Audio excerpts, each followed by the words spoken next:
ডাইনি ব্রহ্মদৈত্য ঘুগনির দোকানের পাশে বেঞ্চে বসে আর কঙ্কালগুলো পাশে দাঁড়িয়ে থাকে। মাধুরী কলা পাতার প্লেটে করে তাদের ঘুগনি খেতে দেয়। আহা, কি সুস্বাদু ঘুগনি! একবারে যে কেওড়াতলার শ্মশানের এই ঘুগনি খাবে তার আত্মা তৃপ্ত হয়ে যাবে। যেখানে দিনের বেলাতেও গ্রামের মানুষেরা যেতে ভয় পায়, সেখানে মানে কেওড়াতলার মহাশ্মশানের ঠিক পাশেই ছিল এক ছোট্ট ঘুগনির দোকান। দিনের বেলায় দোকানদারকে দেখা যেত না। সে শ্মশানে দোকান দিত ঠিক রাত 11টার পর। আমার ঘুগনি প্রস্তুত, চলো এবার আমরা তাড়াতাড়ি শ্মশানে যাই। আমাদের খদ্দেররা অধীর আগ্রহে বসে আছে হয়তো। হ্যাঁ হ্যাঁ, চলো গিন্নি, পাউরুটিগুলো কিনে ফিরতে একটু দেরি হয়ে গেল। চলো চলো। এরপর দীনেশ ও তার স্ত্রী মাধুরী নিশুতি রাতে ঘুগনির হাঁড়ি নিয়ে পৌঁছায় কেওড়াতলার মহাশ্মশানে। তারপর এক গাছের নিচে তাদের দোকানে ঘুগনির হাঁড়ি বসিয়ে পাউরুটিগুলো সাজিয়ে বিক্রি করতে শুরু করে। ঘুগনি, গরম গরম ঘুগনি, আসো আসো, পেট ভরে খেয়ে যাও। এমন সুস্বাদু ঘুগনি পাউরুটি খেলে মন একেবারে জুড়িয়ে যাবে। আসো আসো, দিনেশের স্পেশাল ঘুগনি খেয়ে যাও। একদম আজকের টাটকা পাউরুটির সাথে ঝাল ঝাল মশলা ঘুগনি, খেয়ে যাও খেয়ে যাও। কেওড়াতলার শ্মশানে কেউ কোথাও নেই, শুধু ঝিঝি পোকার ডাক আর শিয়ালগুলো ডাকাডাকি করছে।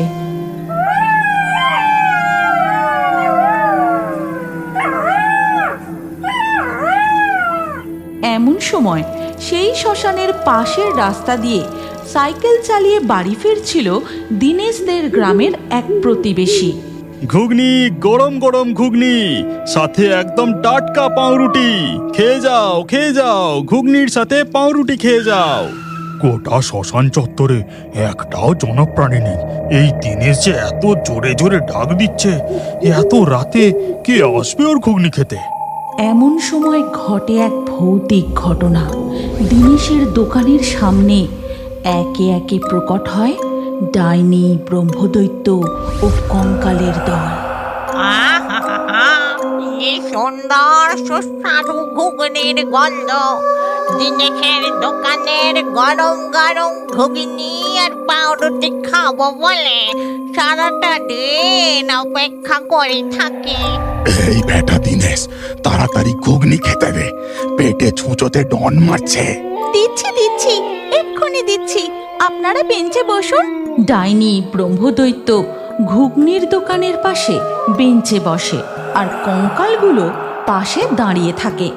মাধুরী কলা পাতার প্লেটে করে তাদের ঘুগনি খেতে দেয়। আহা, কি সুস্বাদু ঘুগনি! একবারে যে কেওড়াতলার শ্মশানের এই ঘুগনি খাবে তার আত্মা তৃপ্ত হয়ে যাবে। ডাইনি গপ গপ করে ঘুগনি খেতে শুরু করে আর তখন ব্রহ্মদৈত্য বলে, এই বেটা দিনেশ, তুই জানিস না আমি ঘুগনির সাথে পাউরুটি খেতে ভালোবাসি। ঘুগনিতে পাউরুটি ডুবিয়ে না খেলে আমার মনটাই ভরে না। দেখি একটা পাউরুটি দে দেখি। হ্যাঁ ব্রহ্মদৈত্য মশাই, এক্ষুনি দিচ্ছি, এই নিন এই নিন। দীনেশ ব্রহ্মদৈত্যকে একটা পাউরুটি দেয়। তারপর পাউরুটির সাথে ঘুগনি মাখিয়ে ব্রহ্মদৈত্য গোগ্রাসে খেতে থাকে। ও শান্তি! এই সুস্বাদু ঘুগনি খেয়ে মন পেট সব একেবারে শান্ত হয়ে গেল।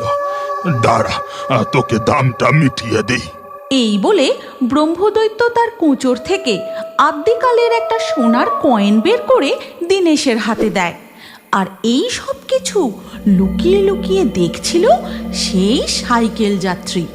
ওরে বাবা রে বাবা, কি ভয়ঙ্কর কাণ্ড!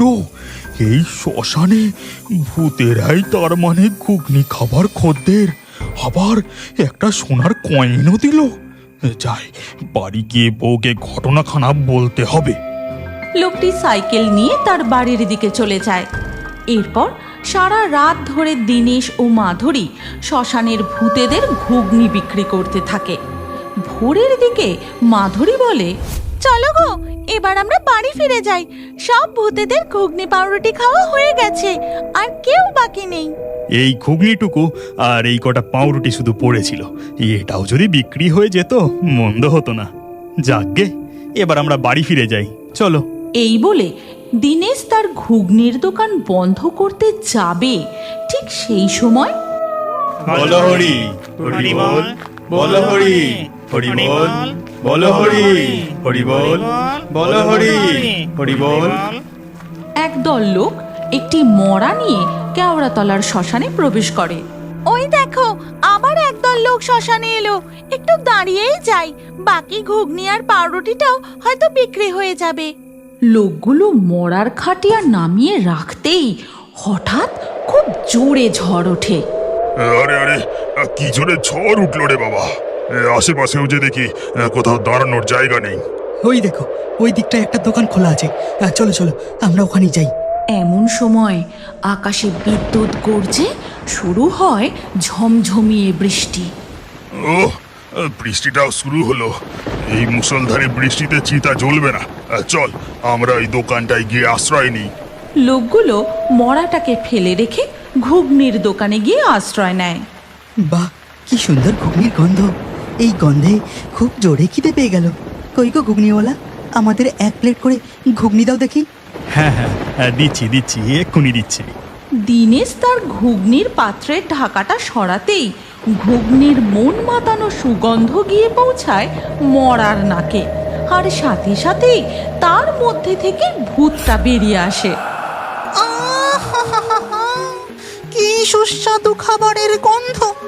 ওই তো, ওই গাছের গোড়ার দিক থেকেই আসছে। যাই, তাড়াতাড়ি যাই, আমার খুব খিদে পেয়েছে। মুষলধারে বৃষ্টির মধ্যে মরার ভূতটা দিনেশদের ঘুগনির দোকানের সামনে গিয়ে দাঁড়ায়। তারপর বলে, তোমরা ঘুগনি বিক্রি করছো? আমাকে 1 প্লেট দাও তো, আমার খুব খিদে পেয়েছে। হ্যাঁ হ্যাঁ দিচ্ছি, এখনই দিচ্ছি। এরপর মাধুরী সেই ভূতটাকে কলা পাতার প্লেটে ঘুগনি খেতে দেয়, আর ভূতটা মন ভরে ঘুগনি খেতে থাকে। আর তাই দেখে লোকগুলো, ওরে বাবা রে বাবা, এই যে ভূত! ভূতে ঘুগনি খাচ্ছে! রাম রাম রাম রাম রাম রাম! আরে, একে দেখতে যে অবিকল, আমাদের কেলোর মতো। এটা কেলোর ভূত নয় তো? ও, বেটারা আমাকে বৃষ্টির মধ্যে একা ফেলে রেখে এখানে মজা করে ঘুগনি খেতে এসেছিস? তোদের সাহস তো কম নয়। ভূতটাকে বেজায় রেগে যেতে দেখে মাধুরী বলে, রাগ করবেন না, আমাদের ঘুগনির দোকান সবার জন্য। ভূতেরা আমাদের ঘুগনি তৃপ্তি ভরে খায়, তারপর তার আত্মার মুক্তি ঘটে।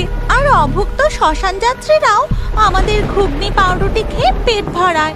এই ঘুগনি খেয়ে আমার মন প্রাণ একেবারে জুড়িয়ে গেল। আমার সারাটা জীবনের অতৃপ্তি এই শ্মশানে তৃপ্ত হলো। এবার আমি চলি। এই কথা বলতে না বলতেই ভূতটি ধীরে ধীরে অদৃশ্য হয়ে যায়। তারপর বৃষ্টি থেমে গেলে লোকগুলো চিতা জ্বালিয়ে সৎকার্য করতে শুরু করে। চলো, ভোরের আলো ফুটছে, এবার আমরা ঘরে ফিরে যাই। এরপর মাধুরী ও দিনেশ তাদের ঘুগনির দোকান বন্ধ করে তারা তাদের বাড়ির দিকে চলে যায়। আর ধীরে ধীরে সকাল হয়ে যায়। তখন ওদিকে দেখা যায় ওই প্রতিবেশীর বউ। ওই মাধুরী আর দিনেশের ওপর লক্ষ্য রাখতে হবে। ওরা কিভাবে অত সুস্বাদু ঘুগনি তৈরি করে আমাদের জানতেই হবে। হ্যাঁ গিন্নি, চলো চলো, আমরা ওদের রান্নাঘরের পাশের জানলা দিয়ে উকি দিয়ে দেখি ওরা কি করে রান্নাখানা করে। এই কথা বলে তারা মাধুরীদের রান্নাঘরের পাশের জানলা দিয়ে উঁকি মেরে দেখতে থাকে। কই গো, ঘুগনি তো এবার টকবক করে ফুটছে। তুমি ওই স্পেশাল মশলাটা নিয়ে এসো, ওটা এবার ঘুগনিতে মেশাতে হবে যে। হ্যাঁ, এক্ষুনি নিয়ে আসছি, দাঁড়াও দাঁড়াও। দিনেশ পাশের ঘরে গিয়ে একটা মশলার কৌটো নিয়ে আসে। তারপর সে কৌটোটি তার বউয়ের হাতে দেয়। হ্যাঁ, একটু ভালো করে মশলাটা মিশিয়ে দিই। মাধুরী ঘুগনির মধ্যে সেই স্পেশাল গুঁড়ো মশলাটি মিশিয়ে দেয়।